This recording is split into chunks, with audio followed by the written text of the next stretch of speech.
भगवान के आंखों में आंसू। एक गांव में एक निर्धन जुलाहा दंपत्ति रहता था। जुलाहे का नाम था सुंदर और उसकी पत्नी का नाम था लीला। दोनों पति पत्नी अत्यंत परिश्रमी थे। सारा दिन परिश्रम करते, सुंदर सुंदर कपड़े बनाते, किंतु उनको उनके बनाए वस्त्रों की अधिक कीमत नहीं मिल पाती। दोनों ही अत्यंत संतोषी स्वभाव के थे। जो मिलता उसी से संतुष्ट होकर एक टूटी फूटी झोपड़ी में रहकर अपना जीवन निर्वाह कर लेते थे। वह दोनों भगवान श्री कृष्ण के परम भक्त थे।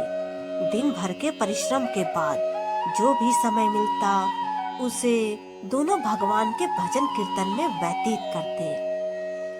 सुंदर बाबा के पास एक तानपुरा और एक खड़ताल थी। जब दोनों मिलकर भजन गाते तो सुंदर तानपुरा बजाता और लीला खड़ताल।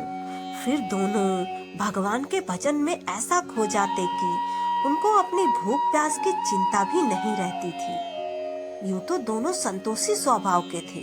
अपनी दीनहीन अवस्था के लिए उन्होंने कभी भगवान को भी कोई उलाहना नहीं दिया और अपने इसी जीवन में प्रसन्न थे। किंतु एक दुख उनको सदा कचोटता रहता था। उनके कोई संतान नहीं थी। इसको लेकर वह सदा चिंतित रहा करते थे, किंतु रहते थे फिर भी सदा भगवान में मग्न। इसको भी उन्होंने भगवान की लीला समझकर स्वीकार कर लिया और निष्काम रूप से श्री कृष्ण के प्रेम की भक्ति में डूबे रहते। जब उनकी आयु अधिक होने लगी तो एक दिन लीला ने सुंदर से कहा कि हमारी कोई संतान नहीं है। कहते हैं कि संतान के बिना मुक्ति प्राप्त नहीं होती।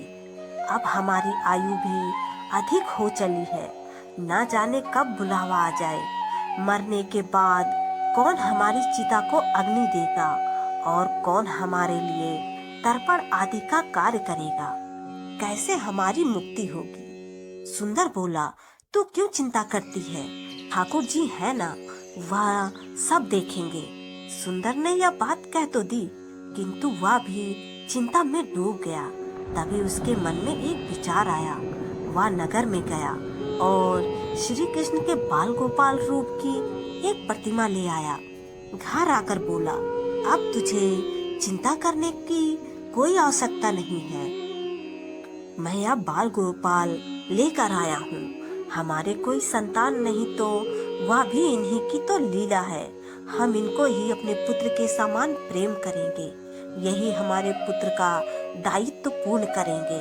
यही हमारी मुक्ति करेंगे। सुंदर की बात सुनकर लीला अत्यंत प्रसन्न हुई। उसने बाल गोपाल को लेकर अपने हृदय से लगा लिया और बोली, आप बिल्कुल ठीक कह रहे हैं। आज से यही हमारा लल्ला है।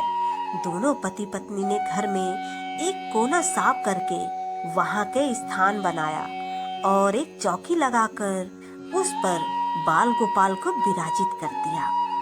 तब से जुलाहा दंपत्ति का नियम हो गया। वह प्रतिदिन बाल गोपाल को स्नान कराते, उनको धुले वस्त्र पहनाते, अपनी संतान की तरह उनको लाड लड़ाते, उन्हीं के सामने बैठकर भजन कीर्तन करते और वहीं सो जाते। जुलाहा अपने हाथ से बाल गोपाल के लिए सुंदर वस्त्र बनाता और उनको पहनाता। इसमें उसको बड़ा आनंद आता। धीरे धीरे दोनों बाल गोपाल को अपनी संतान के समान ही प्रेम करने लगे।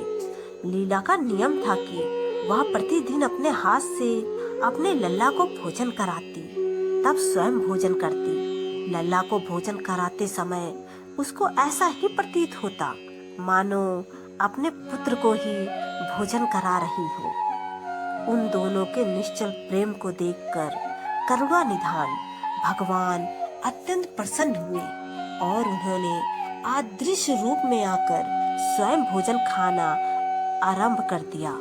लीला जब प्रेम पूर्वक बाल गोपाल को भोजन कराती तो भगवान को प्रतीत होता मानो वह अपनी माँ के हाथों से भोजन कर रहे हैं। उनको लीला के हाथ से प्रेम पूर्वक मिलने वाले हर कौर में माँ का प्रेम प्राप्त होता था। लीलाधारी भगवान श्री कृष्ण स्वयं माँ की उस प्रेम लीला के वशीभूत हो गए, किंतु लीला कभी नहीं जान पाई कि स्वयं बाल गोपाल उसके हाथ से भोजन करते हैं। एक दिन कार्य बहुत अधिक होने के कारण लीला बाल गोपाल को भोजन कराना भूल गई। गर्मी का समय था। भरी दोपहरी में दोनों पति पत्नी कार्य करते करते थक गए और बिना भोजन किए ही सो गए। उनको सोए हुए कुछ ही देर हुई थी कि उनको एक आवाज सुनाई दी, माँ बाबा, मुझको भूख लगी है। दोनों हड़बड़ाकर उठ गए। चारों ओर देखा, आवाज कहाँ से आई, किंतु कुछ दिखाई नहीं दिया। तभी लीला को स्मरण हुआ कि उसने लल्ला को भोजन नहीं कराया। वह दौड़कर लल्ला के पास पहुंची तो देखा कि बाल गोपाल का मुख कुमलाया हुआ है। इतना देखते ही दोनों पति पत्नी वहीं उनके चरणों में गिर पड़े। दोनों की आंखों में से आंसू की धार बह निकली।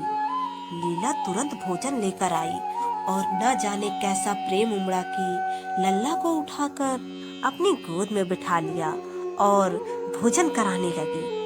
दोनों पति पत्नी रोते जाते और लल्ला को भोजन कराते जाते, साथ ही बार बार उनसे अपने अपराध के लिए क्षमा मांगे जाते। ऐसा प्रगाढ़ प्रेम देखकर भगवान अत्यंत द्रवित हुए और अंतर्यामी भगवान श्री कृष्ण हरि साक्षात रूप में प्रकट हो गए। भगवान ने अपने हाथों से अपने रोते हुए माता पिता की आंखों से आंसू पोंछे और बोले, प्रिय भक्त, मैं तुम्हारी भक्ति और प्रेम से अत्यंत प्रसन्न हूँ। तुम जो चाहो वर मांग लो, मैं तुम्हारी प्रत्येक इच्छा पूर्ण करूंगा। इतना सुनते ही दोनों भगवान के चरणों में गिर पड़े और बोले, दया निधान, आप हमसे प्रसन्न हैं और स्वयं हमारे सम्मुख उपस्थित हैं।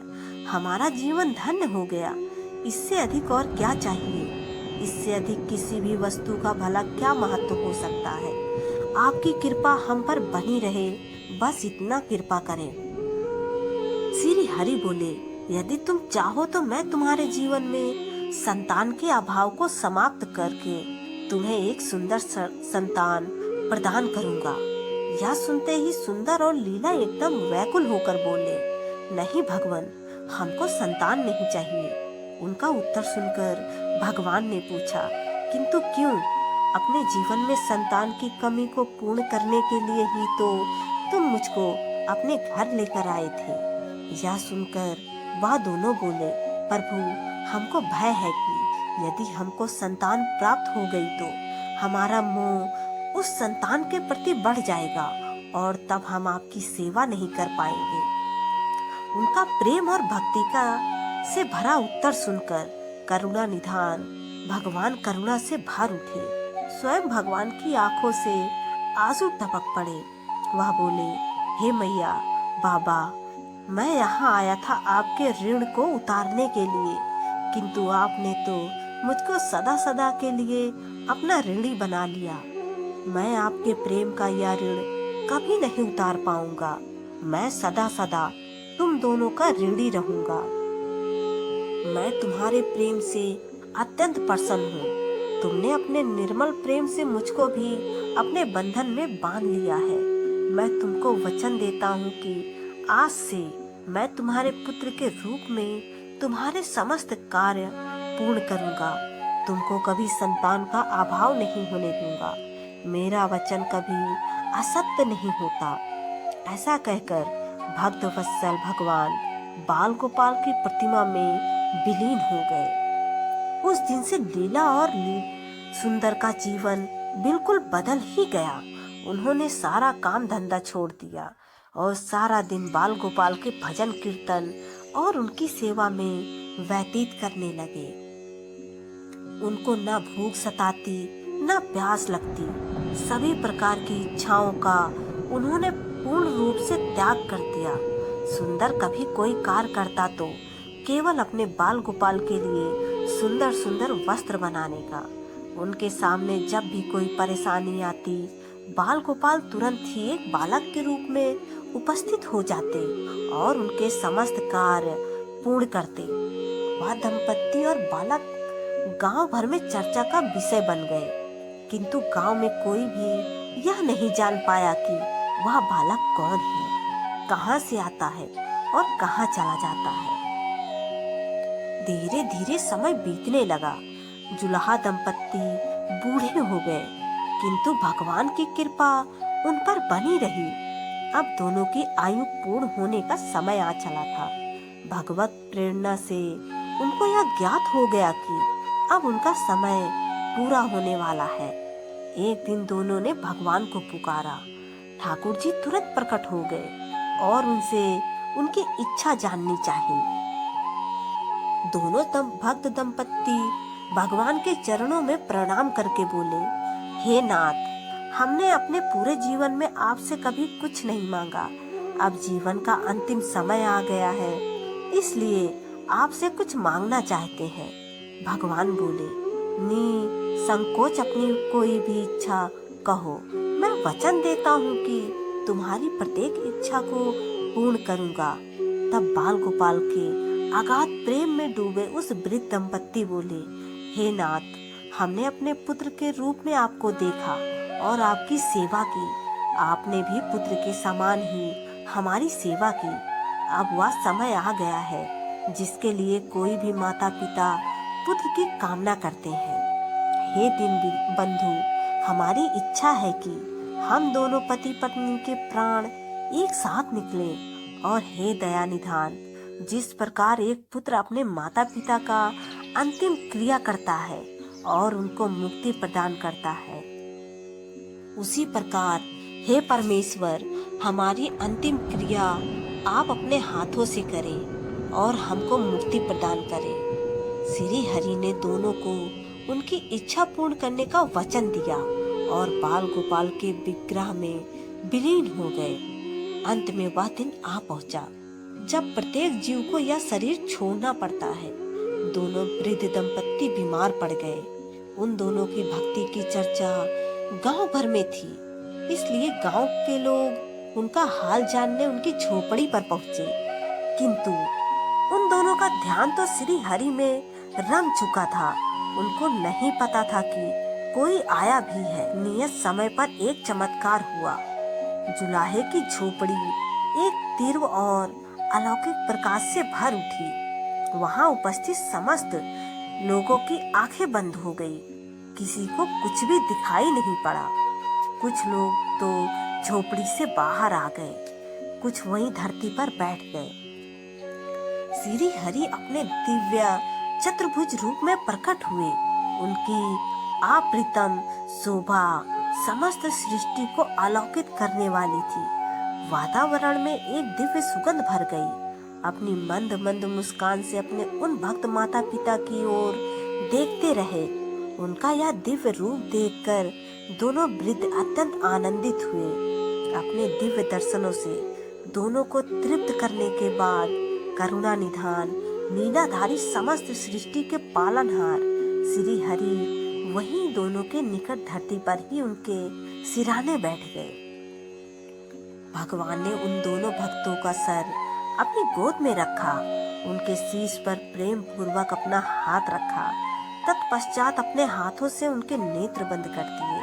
तत्काल ही दोनों के प्राण निकलकर श्री हरि में विलीन हो गए। पंचभूतों से बना शरीर पंचभूतों में विलीन हो गया।